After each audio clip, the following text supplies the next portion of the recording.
Hello to all you fickle people out there. Welcome to NoDQ Live here on NoDQ.com and the YouTube channel, youtube.com/Aaron Rift NoDQ. We are coming off Smackdown Live and last night's edition of Monday Night Raw, which I was a man of my word. I did not watch live. However, I did watch some of the YouTube clips, and I have to say, watching the YouTube clips, I was quite bored.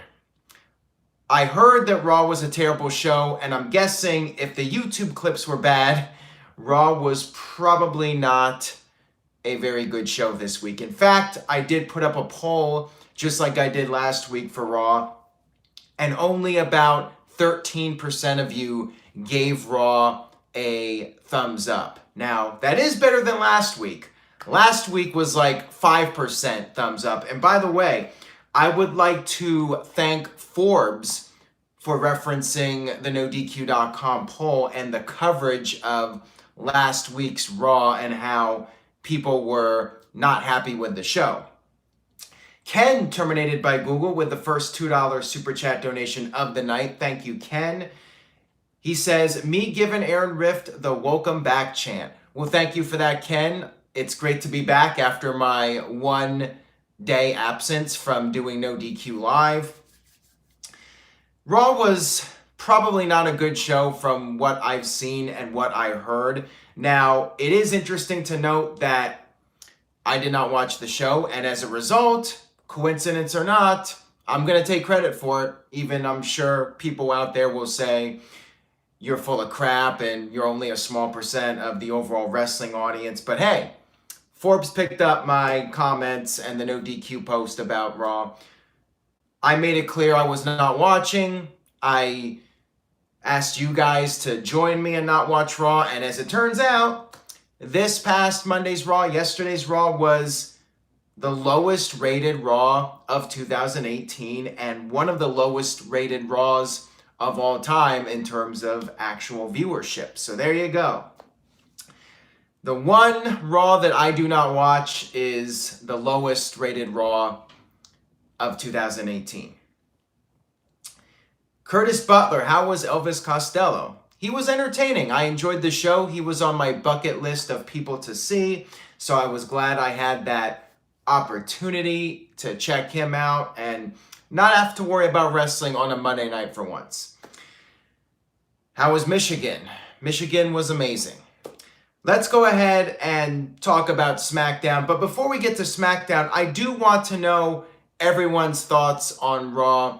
I would like to know your letter grades for Raw before we get to SmackDown. And what would you say was the highlight of Raw? I guess we could talk about a few of the big events that happened on Raw. I am seeing a D. Cindy gives the show an F. Anthony with a big F. Noah Foster, he's a simple man, and he says D- sucked.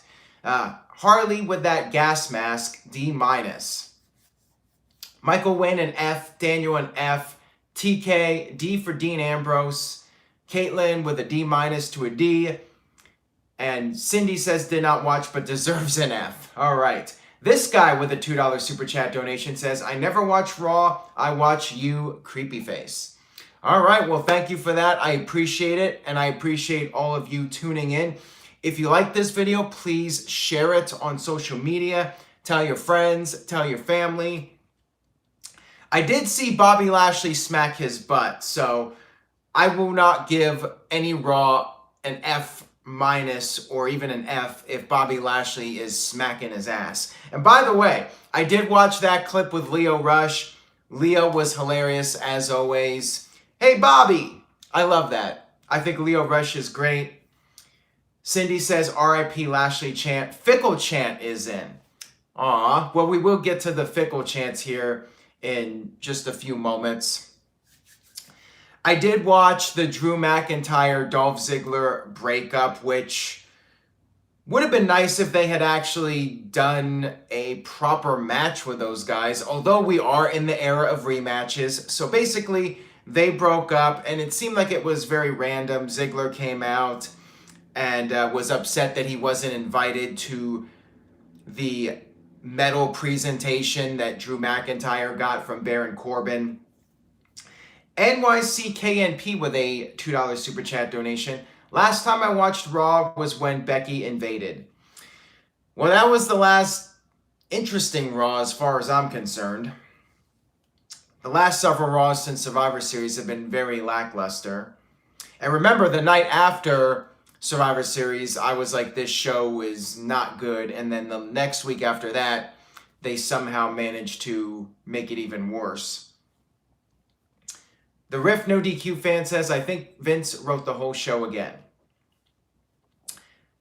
Marcus the God with a $2 super chat donation. Thank you, Marcus. Welcome back, Riff. And he spelled my name R-I-F-F. So thank you, I guess. But anyways, Ziggler was upset about not being invited. And Drew's like, well, you're right. I did not invite you. And that's what led to Ziggler super kicking McIntyre. And Baron Corbin made a match. The match itself ended when Finn Balor interfered and cost McIntyre the match. So that's setting up McIntyre versus Finn Balor at the TLC pay-per-view.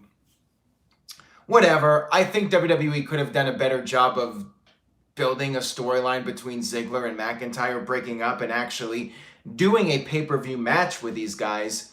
Kayfabe Candy S says, I play Sweet Rip on Raw. To me, that was probably the highlight of the show from what I've seen. So we had the Lucha guys, Lucha House Party. By the way, there was a hilarious video of a fan reacting to the Lucha House Party's music hitting. That was priceless. That pretty much sums up my reaction to almost everything on Raw these days. But yeah, Lucha House Party faced the Revival again, third week in a row with the Lucha House Party rules, and Lucha House Party won the match. It's so stupid. I mean, what's the point of all this? They did it a third week in a row. Are they just going to keep doing it week after week after week? I mean, I don't get this. I have no idea what this is supposed to be accomplishing. Like I said last week, I do sound like a broken record here. So Rhino also lost to Heath Slater, a match made by Baron Corbin. Loser leaves Raw, so we'll see what happens. You know, Rhino probably will be doing something with the Performance Center and just downsizing his role in the company, transitioning from wrestler to backstage personality. Amnish says, even discussing Raw is boring as hell. Well, hopefully I'm not boring as hell talking about Raw, although I think for some of you, me talking about it is more interesting than the actual show. What else happened on Raw? There was some angle with Ronda Rousey and Natalya with the Riot Squad, and Natalya got put through a table, and then later on they did another match with Ember Moon as Ronda's partner. Yawn, boring stuff to me. The whole show was pretty flat, and then I guess we could talk about Dean Ambrose and the gas mask. I missed the music. Apparently Ambrose has new music, something with sirens or whatever. I actually have not heard it yet, so I cannot comment on that. But I have no idea what to make of the gas mask. Again, is he supposed to be a serious heel, or is WWE trying to make him a comedic heel? Him with the gas mask is very comical and not necessarily what I would be doing with Dean Ambrose as a heel character. I want him to be scary. I don't want to be looking at him and laughing at him. I want to be terrified of this man. And I feel like WWE is not making him intimidating.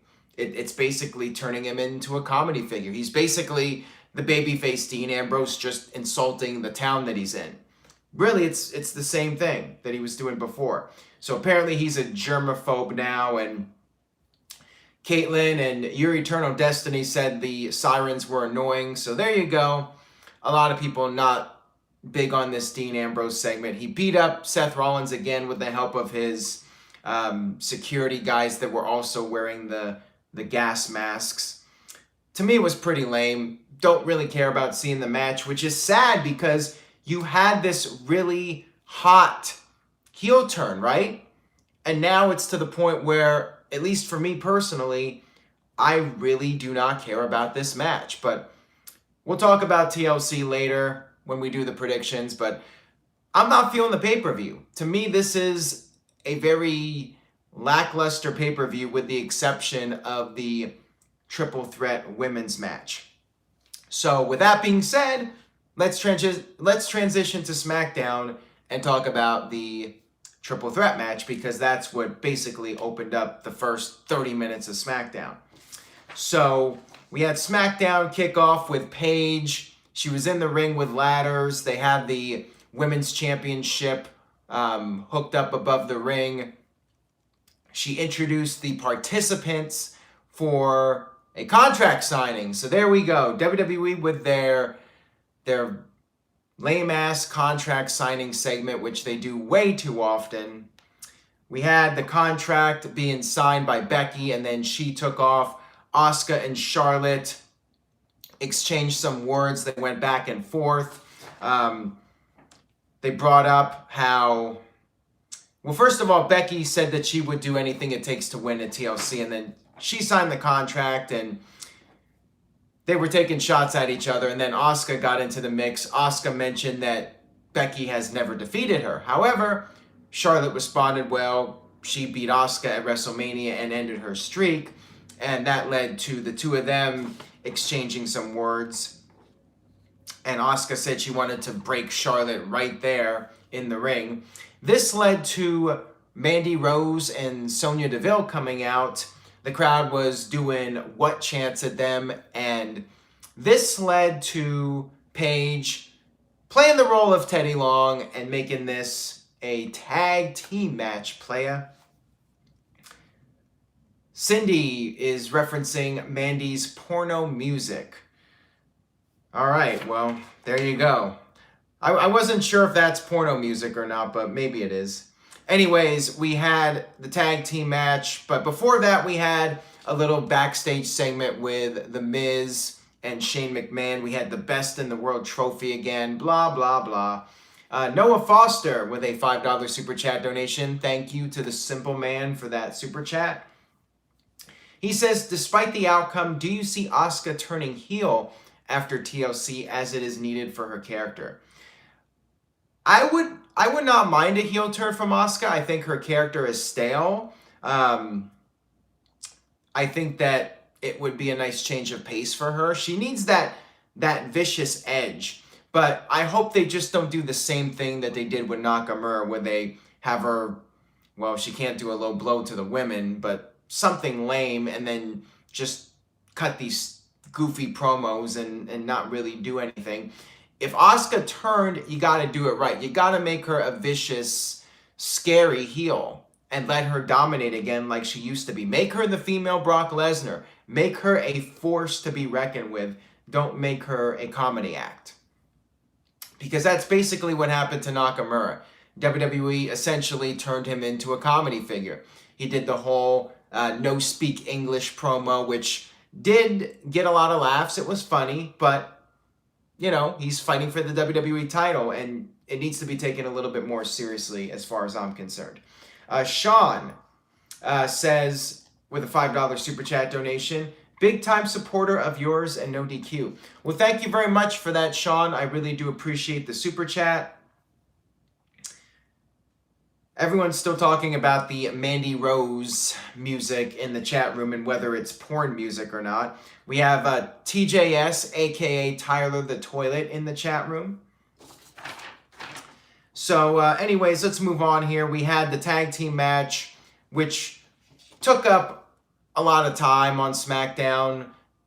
I really don't like these segments. I've said this before. I'll say it again. I'm not a fan of an opening segment which leads to a match with the same people that includes a commercial break. And before you know it, if it's Raw, you have the first 45 minutes of the show built around 2 or 3 people. And then on SmackDown, you have the first 30 minutes of the show built around the same people. I like it being changed up. I like the show having a faster pace. To me, this SmackDown was very slow paced, felt like a total filler show. Not a whole lot of effort put into it. There were a few highlights, though, which I will get to here. But this was not it. This whole thing with the women. Last week when the match was announced, I was excited for it. I thought this is going to be a hot match, but after this week, I was like, eh. They opened the show with a contract signing, which is boring. It's done way too often. Daniel with a £2 or €2 super chat donation says, massive fan, all the best from Dudley, England. Well, thank you for that, Daniel. I do appreciate it. Back to what I was saying about the tag match. So you had that, in my opinion, generic contract signing segment, which turned into a tag match. Smackdown 101, you know, we always make fun of Teddy Long. It's the same old shit. And then we had the same angle that's done every time two baby faces are fighting each other on a pay-per-view. They team up together and then there's dissension. Literally, this was the same exact thing we saw just a few weeks ago with AJ Styles teaming up together, and then they had dissension and lost a match because of not getting along. Basically, the same exact thing happened here. WWE barely went a month without doing literally the same exact angle, only with the women instead of the men. So I thought this sucked.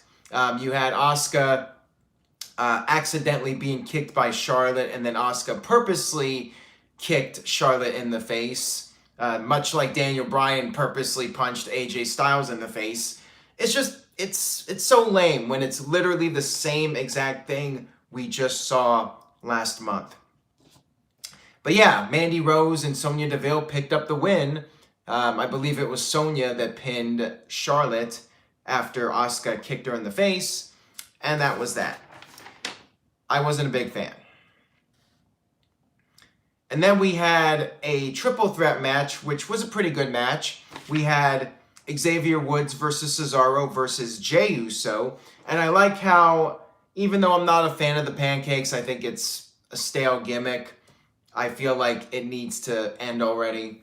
I do like the fact that Cesaro knocked over the pancakes tray to get heel heat.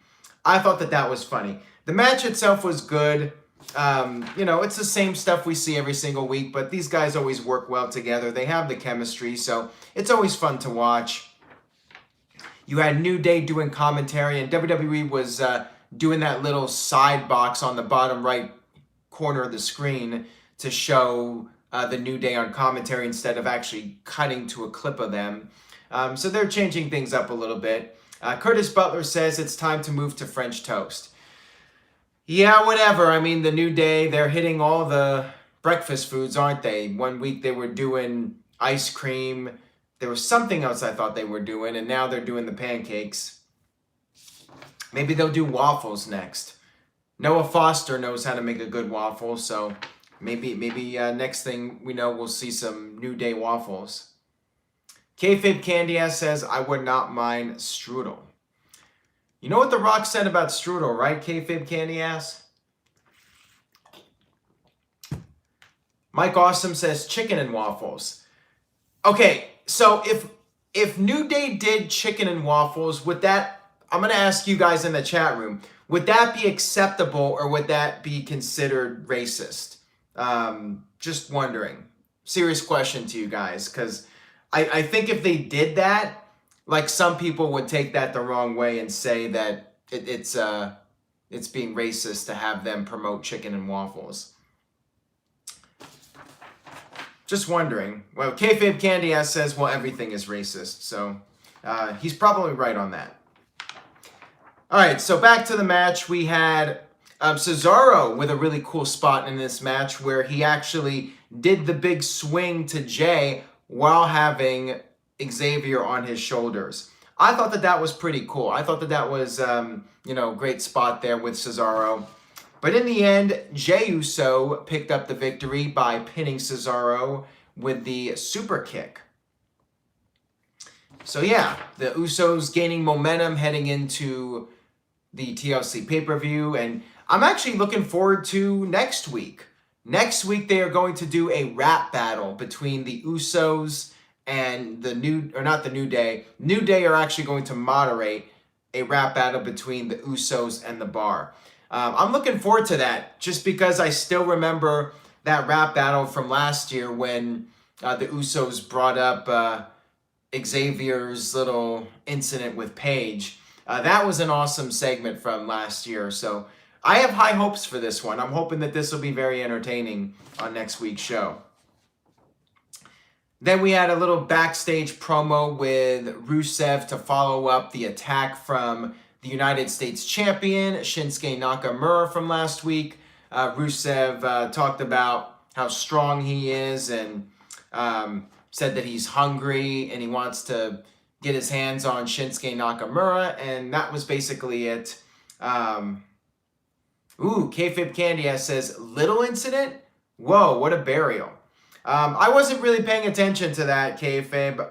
I watched maybe a short clip of that for journalistic purposes only, and I really wasn't paying details to Xavier specifically. So I cannot say that that was any kind of a knock on him. Next up, we had a Miz TV segment, and to me, this was probably the highlight of the show. I mean, Daniel Bryan, in my opinion, was the highlight of this SmackDown. Bryan was just fantastic. We had Miz do his Miz TV introduction, and that led to Carmella and R-Truth coming out, basically just to do their dance break and then leave. I actually did like this because it was a way to get them on TV and have them do their little shtick and just get them a moment on TV so they're doing something. So I thought that this was creative, a creative way to get them on the show without them doing an actual match. They did their dance break, they left, and then we had Daniel Bryan come out with brand new Titantron, no more yes on the Titantron. The yes movement is dead. Bryan got in the ring. Miz was talking about how he noticed Bryan is more confident now, and Miz and Bryan were basically arguing. Miz wanted Bryan to admit that Miz was right all along, that you have to do whatever it takes, you have to take the shortcuts. But Bryan was like, it doesn't matter, and Bryan went on to rant about how he doesn't care about the people, and once again, he called them fickle. He kept saying fickle over and over again throughout the whole show. So looks like this is going to be the new t-shirt, the Daniel Bryan fickle t-shirt. And then maybe the best thing about this whole thing was when Bryan started bringing up his real life opinion about the world and wanting to save the planet and ranting on the fans because they were so butthurt about the one low blow, yet they are ruining the earth. They are ruining the environment every single day. And he brought up all these different things that people are doing. He called the fans a bunch of sheep because they were chanting what, and he even mentioned that the what chant is some 20-year-old thing. That was great. I don't think it's actually 20 years old, but it was still funny nonetheless. Bryan just talked about how the fans are harming the earth every single day. So I really enjoyed this because it did feel a lot like CM Punk when CM Punk would brag about being straight edge and how he's better than everyone and just putting himself on that pedestal. It was a great gimmick to thumb his noses at everyone and feel like he was superior to all of them. And this was basically the same thing here with Bryan, using how he really feels. And Austin Aries was kind of doing this too with the whole vegan thing. So this is basically Bryan just taking his opinions and turning up the volume on it. And I thought it was great. Bryan is doing great here, and he's using his real life beliefs to just shove it in people's throats. So great stuff here. Bryan fits right in with Portland, Oregon to respond to Nikki's comment in the chat room. Bryan once again said that the only thing that matters is that the yes movement is dead. He took the side plates from his championship that said yes on them and just threw them to the ground, and once again made it clear that the old Daniel Bryan's gone. It's all about the new Daniel Bryan. Then we had AJ Styles come out. AJ Styles got in the ring. There was a confrontation between him and Bryan, but Bryan actually shoved The Miz into AJ Styles. The two of them fought, and then Bryan tried to get involved, and then The Miz ended up hitting the skull-crushing finale on Styles, and that set up the main event match, which was AJ versus The Miz. And I will get to that here in just a few minutes. First, though, we had Randy Orton versus Jeff Hardy. To me, a boring match just because we've seen it so many times now. Did we really need to see it again? I thought it was pretty boring. Jeff Hardy put Randy Orton on the announce table and went up to the top. He was going to do a big swanton bomb. But then we had Samoa Joe appear on the big screen. Joe was in a bar, and apparently this was enough. Not the bar, by the way. He was just in a bar. Samoa Joe was serving drinks to people. He was a bartender. And this was enough to totally throw off Jeff Hardy. Randy Orton hit the RKO for the victory. And then afterwards, Joe gave this public service announcement about how people should not drink in excess, and if you drink too much, you'll end up in jail or dead.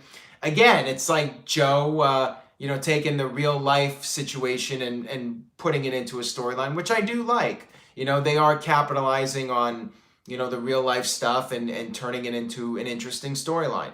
So I did enjoy this too. I thought that this was another highlight of the show.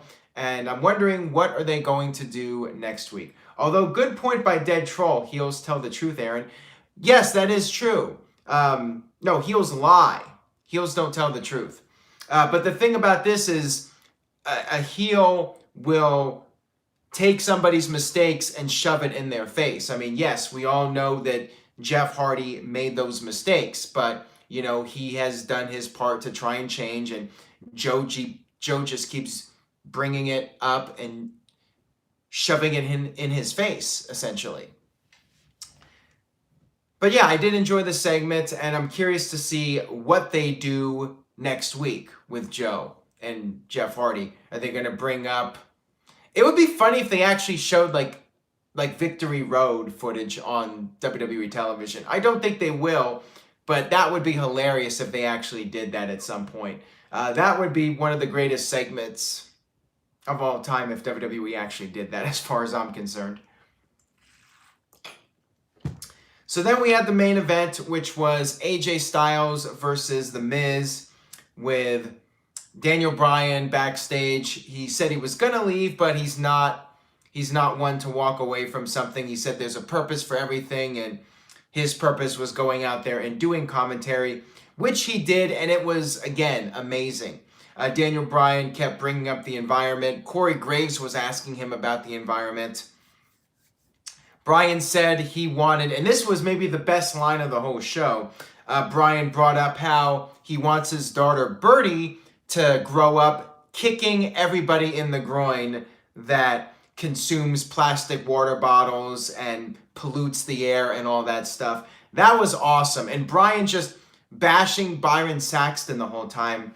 That was hilarious as well. So MVP for this Smackdown definitely goes to Daniel Bryan. Anyways, back to the match. And Bryan was more entertaining than the actual match, quite frankly. Styles went over the top with a forearm smash, and then Daniel Bryan got up from the commentary desk, distracted AJ. Miz hit the skull-crushing finale in the ring to get a near fall, but AJ was able to fight back, and despite Bryan's interference, we had AJ Styles pick up the win with the calf crusher. After the match, Bryan attacked Styles and was slamming his leg into the ring post, and then Bryan put AJ in the heel hook. Then he started screaming "Fickle" over and over again. He told the ring announcer to refer to him as the new Daniel Bryan again, and the show ended with Bryan holding up the WWE title and yelling "Fickle" repeatedly. So yeah, Bryan's stuff on this show was great. I did enjoy Joe in the bar distracting Jeff Hardy. Everything else on the show was all right. I did like the triple threat. So SmackDown did have some moments, but at the same time, there were some slow parts. I wasn't really a fan of the first 30 minutes of the show with the women. I wasn't a huge fan of just Randy Orton versus Jeff Hardy in general. So I will give this show a C+. I think it was slightly above average, and a lot of that is due to Dan, who I felt really stole the show on this one. So I give it a C+. Was not a great show by any stretch of the imagination, but I did think it was all right. Let's see. Chris with a C+, Braden with a C, Michael Wayne B-, TK B-, Caitlin B-, Curtis Butler B-. So seems like you guys liked it better than I did, but yeah, it was not that bad. Kayfabe Candy Ass says 6 out of 10 Gothic carbon footprints. All right, thank you for that, Kayfabe Candy Ass. I do appreciate it. So that was SmackDown Live. Not much else to say about Raw. I will try to finish watching the YouTube clips. I've not seen all of them, but I did watch most of the YouTube clips. And like I said, skippable show. I mean, I really did not miss anything from watching Raw. Now, with that being said, I will be going back to doing NoDQ Live next Monday. I will be watching Raw live. I will be back in my regular routine. So don't fret. I will be around to do NoDQ Live, but doesn't mean you have to watch Raw. You can just tune into NoDQ Live, get my thoughts on the show, and see if Raw is actually a show worth watching. So on that note, I will go ahead and close up this edition of NoDQ Live. Thank you all so much for watching and supporting NoDQ.com. Stay tuned to NoDQ for the very latest regarding the TLC pay-per-view. I have NoDQ video coming up soon. Also, another edition of Wrestling Trivia Challenge. The NoDQ review should be back soon. Lots of content coming up this weekend. Maybe I'll have 2 editions of NoDQ video to make up for last week. So subscribe if you haven't already. Tell a friend. Please keep spreading the word about NoDQ Live. And on that note, I will see you guys next week for another video. Take care, everybody.